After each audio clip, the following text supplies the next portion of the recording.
Hola y bienvenido de nuevo a Sustainable Teacher. Si es la primera vez que pasas por aquí, me llamo Leticia y me alegro de conocerte. Y si ya has pasado antes, me alegro de volver a verte. En el vídeo de hoy vamos a hablar de cómo podemos organizar nuestros archivos en el ordenador para que siempre lo encontremos todo y nunca se nos pierda nada de todos los materiales que nos dan cada vez más en clase de forma virtual, de forma digital. Si este vídeo te interesa, no lo dudes. Suscríbete, dale a la campanita y si te gusta este vídeo, dale al like. Cada vez la educación a distancia, la educación virtual o digital o como la queráis llamar, está más a la orden del día, ¿verdad? Sobre todo este curso. Y a veces, igual que nuestra habitación puede estar un poco desordenada, nuestra mochila un poco desordenada, o nuestros libros, nuestros archivos también pueden estar un poco desordenados. Y al final perder la tarea que habíamos hecho, que habíamos tardado horas en hacer, o un papel que nos ha mandado el profe que es súper importante y que tenemos que completar, o que va a entrar en el examen. Y la verdad es que sería un poco desgracia que esto pasara, ¿no? Así que hoy os traigo un sistema para tener vuestros archivos súper ordenados y que no se os pierda nunca nada que hayáis recibido ni que tengáis que mandar. Entonces, lo primero que vamos a hacer es que vamos a tener en una zona de nuestro ordenador, ya sea en el escritorio o dentro de una carpeta de documentos o dentro de tu usuario, si compartes el ordenador con más personas, una carpeta que ponga pues lo que esté el curso en el que estemos, por ejemplo, curso 2020-2021, que es este, y dentro de ese curso vas a poner carpetas por cada asignatura que tengas, pues mates, lengua, inglés, biología, física, química, lo que tengas.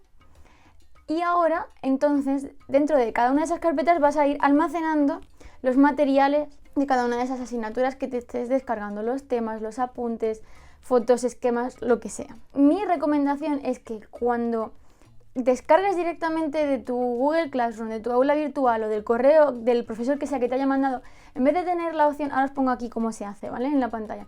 En vez de tener la opción le das a descargar y se te guarda la carpeta de descargas y a esos ellos sí que sí, es un cajón desastre.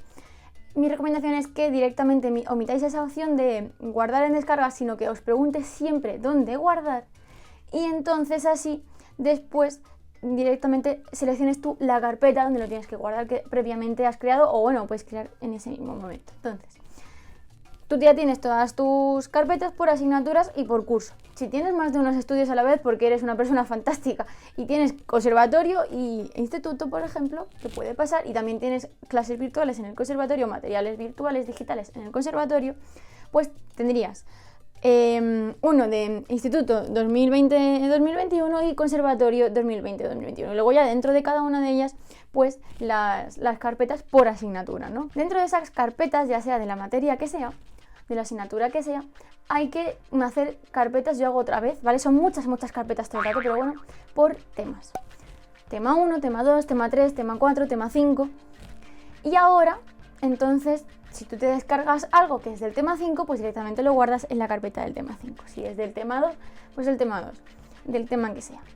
Porque a lo mejor en una evaluación obviamente vamos a hacer más de un tema y va a haber que guardar cosas de más de un tema, mandar cosas de más de un tema, así que tienen que estar bien señalados los temas para luego saber qué entra en el examen, de qué es cada cosa, etcétera, etcétera, que no se nos haga ahí una bola. Después puedes hacer también subcarpetas dentro de cada tema, ¿vale? Yo creo que haría una que sea, por ejemplo, temario o apuntes o presentaciones o teoría en general, la podemos llamar, que es lo que nos vamos a estudiar para el examen. Luego, pues, incluso si tú has tomado apuntes en la clase y los has tomado en Word o con una tablet digital o con algo así, también los puedes guardar en esa zona de teoría, que vamos a llamar, y después otra de ejercicios, de tareas que nos manden. Y además, dentro de esa tarea de ejercicios que nos manden, vamos a tener, lo prometo ya, las dos últimas subcarpetas. Una que sea tareas para enviar o para realizar que tengamos que enviar después, y enviadas. De ese modo tienes, por ejemplo, imagínate que el profe te manda un Word con ejercicios para rellenar en ese mismo Word, ¿no? Luego le pones tu nombre y lo mandas. Pues entonces tienes el original en tareas, Ahora, en el que tú empieces a trabajar para no machacar el archivo original por si la lías mucho y tienes que volver a él, haces una copia del archivo y lo guardas para realizar, ¿no? O para mandar. Y entonces ahí dentro tienes ese archivo que tú estás modificando, en el que tú estás rellenando tus ejercicios, tus deberes. Y cuando ya esté mandado, ese archivo que estaba en la carpeta de tareas lo cambias de carpeta y lo metes en la de enviadas. Así te aseguras 100% de que nunca se te olvida mandar la tarea. Entonces, resumiendo, una carpeta para el curso, una carpeta por cada una de las asignaturas, dentro de cada asignatura, una carpeta para cada tema y dentro de cada tema 2 carpetas, una para teoría y una para ejercicios, deberes y tal. Y dentro de la de ejercicios, deberes y tal, habría como 3, una del ejemplar que te manda el profe en blanco, una de las que estás realizando y están a medias y no has mandado, y después otra para cambiar de las que estás realizando que era una copia de, por cierto, la que estaba en blanco, a la de enviadas para asegurarte de que lo has enviado. Lo último que me queda por comentaros es sobre el nombre del archivo. Porque muchas veces te descargas del aula virtual cosas o del Google Classroom y viene un número como 1, 2, 3... Claro, en ese momento que acabas de descargar el archivo sabes cuál es. Pero cuando tengas 10 de un trimestre de cada asignatura, ya no sabes qué era cada uno. Así que ponles nombre. Lo mejor es que o bien escribes en la asignatura, por ejemplo, que todos los archivos que son de mates empiecen por mates. Y después puedes poner mates o puedes poner simplemente M, si no tienes más asignaturas con M, música. Bueno, pues MA y MU, ¿no?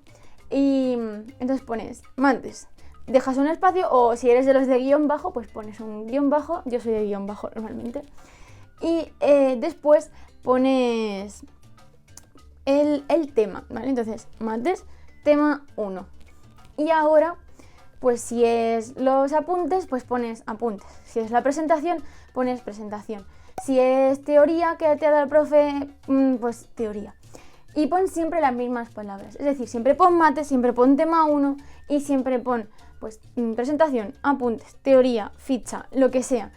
En todos los temas llámalos igual, de modo que tú veas el documento y digas, pues esta es la ficha de ejercicios del tema 3 de geografía e historia.